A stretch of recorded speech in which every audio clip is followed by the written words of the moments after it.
Para aceptarnos tal cual somos, tenemos que aprender a mirarnos. El espejo. Para vernos un poco más.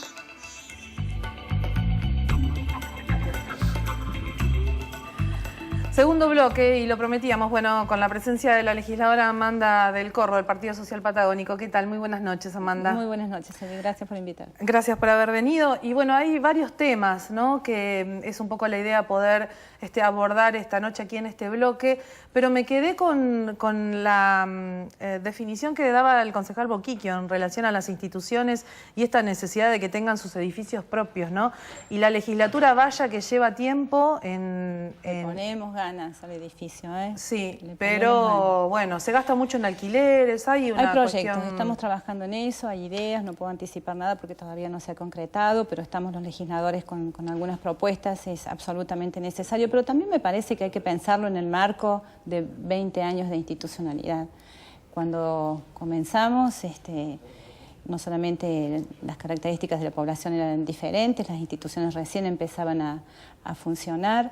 Creo que luego de 20 años es necesario, pero también natural, hacer un proceso de modernización del Estado en general. Bueno, parte de esa modernización tiene que ver con lo edilicio. En la legislatura estamos trabajando en edificios prestados, alquilados, y no son las mejores condiciones tampoco para el trabajo del personal, ni nuestro en los despachos. La justicia se conformó después de la legislatura provincial, porque fue la propia legislatura la que la conformó. Y tiene un edificio propio, digo, ¿no? Tampoco le podemos endilgar a la cuestión de los recursos materiales. Digo, ahí es como que se quedó un poco la legislatura, Bueno, ¿no? en el tema de los recursos siempre se trata de esta tensión entre las prioridades, ¿no? Que es prioritario, que no. Pero lo cierto es que estamos conversando los legisladores, hay distintos proyectos, ideas, reubicaciones. Bueno, seguramente seguiremos trabajando en eso. Es cierto que hay que dar mejores condiciones de trabajo al personal y también nosotros para nuestro propio trabajo legislativo. Así como los vecinos se acercan al Consejo Deliberante, podemos decir, por lo menos desde mi experiencia, que tenemos una legislatura de puertas abiertas donde circula muchísima gente, muchísimos vecinos durante toda la semana, de modo que sí, vamos a trabajar sobre eso. La situación de la legislatura es más cómoda en lo edilicio que lo que es el Consejo Deliberante, no hay duda alguna, pero bueno, uno va por lo propio, ¿no? Al margen de los edificios, digo, recién hacía mención, sexta sesión ordinaria que no se pudo desarrollar, un año legislativo lento, podríamos decir, en función de ¿qué? ¿De un año electoral? ¿Qué es lo que está pasando?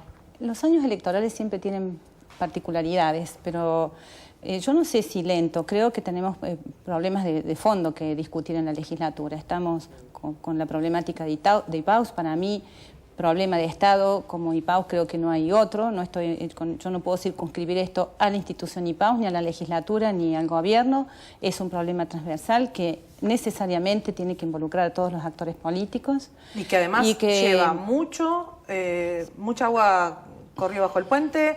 Hay muchas propuestas, pero definiciones hasta ahora ninguna, y además con un proceso también electivo dentro del propio IPAUS, ¿no? Sí, tendremos que saldar esa etapa del 4 de noviembre, sus próximas elecciones. Sin embargo, creo que en este tema de las legislaturas se han dado pasos importantes. Antes de la creación de la Comisión 865, este tema parecía solo una responsabilidad del gobierno de la provincia, más particularmente solo se hablaba de la deuda y que la responsabilidad de ese pago o no pago de la deuda era de la gobernadora, de Fabiana Ríos. A partir de esta comisión, donde ha habido una pluralidad de voces y todos se han acercado a la legislatura a dar su opinión, creo que se ha hecho público la discusión del problema económico financiero y la crisis agudísima en la que se encuentra el Instituto, no ahora, no el año pasado, una situación que se viene arrastrando desde mucho tiempo.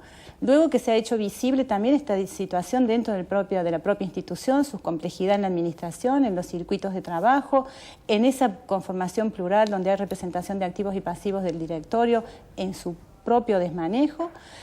La intervención del Tribunal de Cuentas, que finalmente pide la Comisión 865 un informe donde se puede certificar y llegar a concluir una cifra de deuda, pero también muchos otros componentes que hacen a la situación de IPAUS que están en ese informe, y la presentación de proyectos, porque hasta aquí solo venía presentando proyectos el Ejecutivo.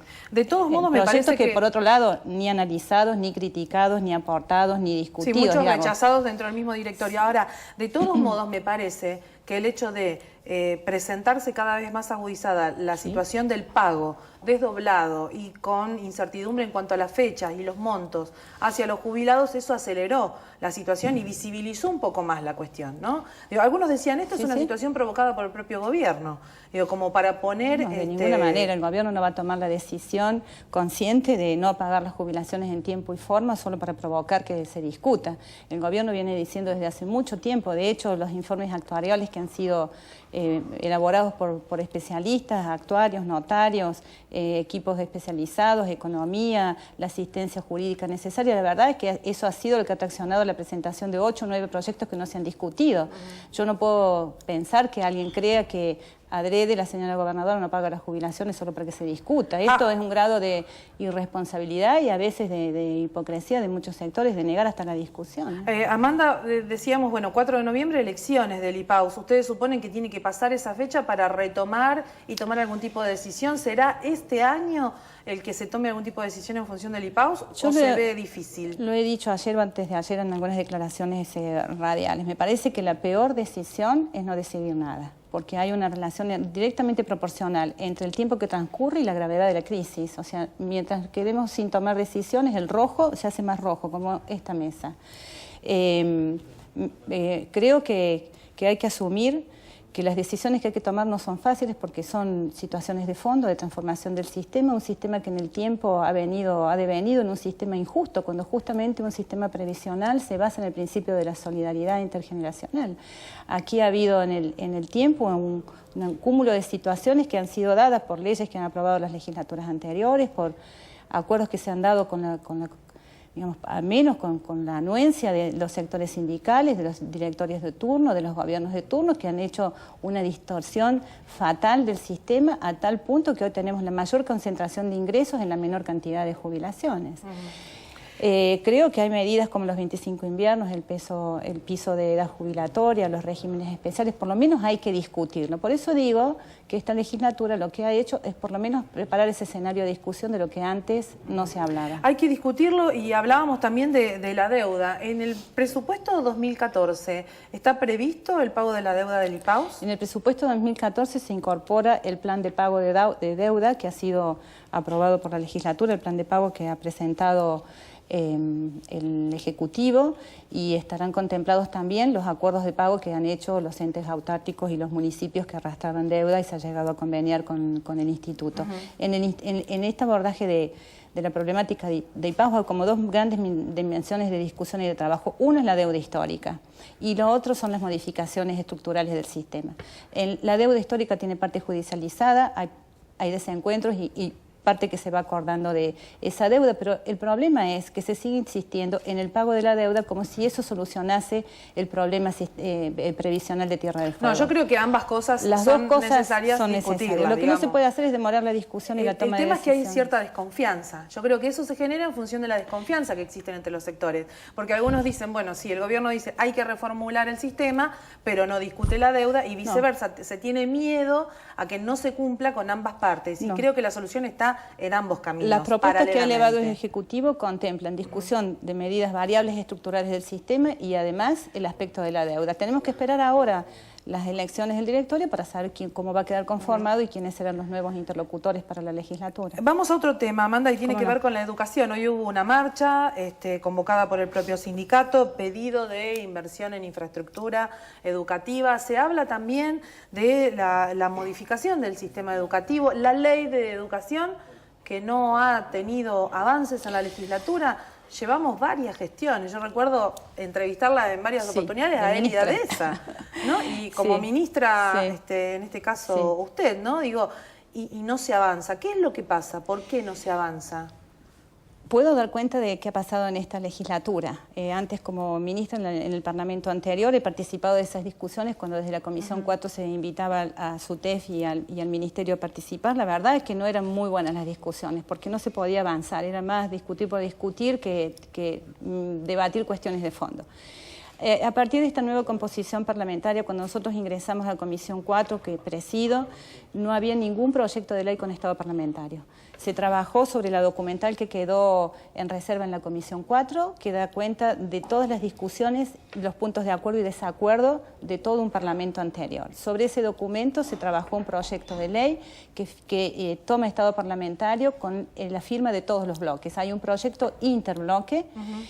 Sobre ese proyecto... Eso ocurrió porque vencieron los tiempos. Esto, claro, porque no había ningún proyecto en estado parlamentario. El año pasado, sobre los puntos que se quedaron registrados como en desacuerdo, no que no se discutieron, sino que no hubo consenso, se invitó desde la comisión, se citó a SUTEF en primer lugar para que diera su posicionamiento sobre esos 4 puntos que tenían que ver con el financiamiento, la estructura del sistema, la organización del sistema, el carácter de esencialidad, sí o no, de la educación y algún otro punto, y la conformación de un Consejo Provincial de Educación con carácter resolutivo. Por los mismos 4 puntos se invitó también al Ministerio de Educación a que expresara sus puntos de vista. Todo lo demás se debatió y quedó consensuado en el Parlamento anterior. ¿Qué sucedió? Cuando terminamos esta etapa, tuvimos la discusión de la declarativa de certeza de la Ley 648, que fija justamente el financiamiento educativo. De modo que hasta no se saldrá esa discusión, no se podía avanzar con la Ley de Educación. No podíamos aprobar una ley sin especificar financiamiento. Esto sucedió sobre fin de año. Dejamos la discusión de la Ley de Educación para este año. Nadie desconoce a esta altura, lo sucedió a principio de año con gravísima decisión de SUTEF de la toma de Casa de Gobierno.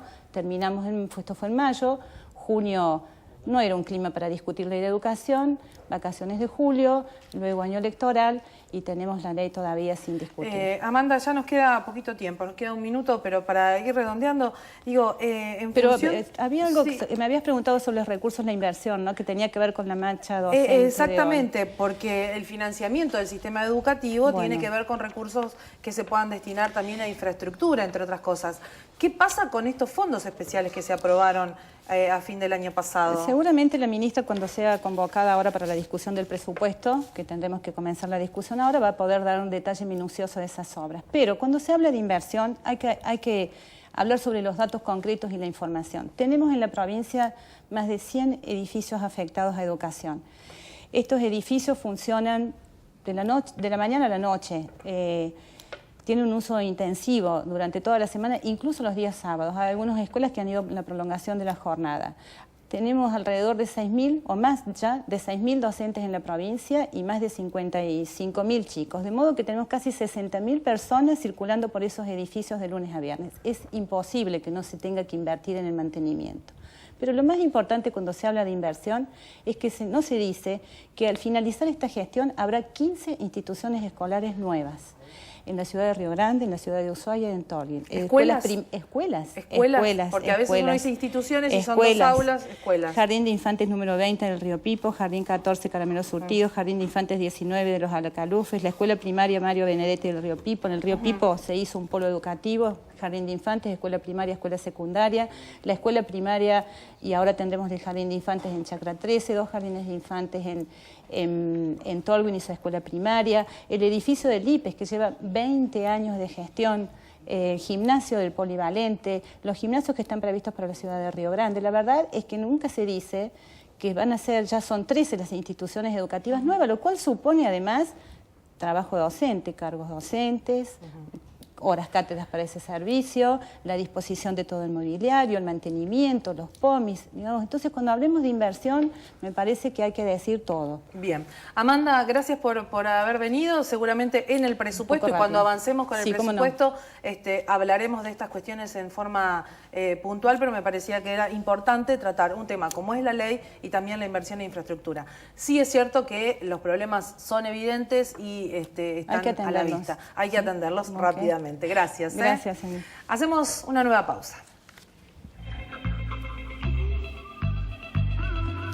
El espejo.